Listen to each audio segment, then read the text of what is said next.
Welcome to our channel friends. Konidela Nagababu Pawan Kalyan సోదరుడు నాగబాబు అయితే Jabardasth to క్యాబినెట్లోకి అయితే వెళ్తున్నారు. ఎందుకోసం అంటే పోయిన ఎన్డీఏ గవర్నమెంట్ ఫామ్ అయిన దగ్గర నుండి 24 మంత్రులు అయితే ఉన్నారు. మరో యొక్క మంత్రి పదవి అయితే ఖాళీగా ఉంది.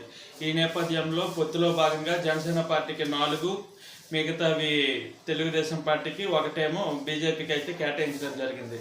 అయితే నాగబాబు గారు ఎంపీగా పోటీ చేయాలనుకున్నప్పటికీ పొత్తులో భాగంగా అది బీజేపీకి సీటు వెళ్ళింది. అయితే ఇప్పుడు క్యాబినెట్లోకి తీసుకోవాలని చంద్రబాబు నాయుడు గారు అయితే నిర్ణయించారు. అయితే ఈ విషయంలో ఒకవేళ కానీ నాగబాబు గారు కానీ క్యాబినెట్లోకి వస్తే మరో 6 నెలల్లో అయితే ఆయన ఎమ్మెల్సీగా కానీ ఉండాలి కంపల్సరిగా.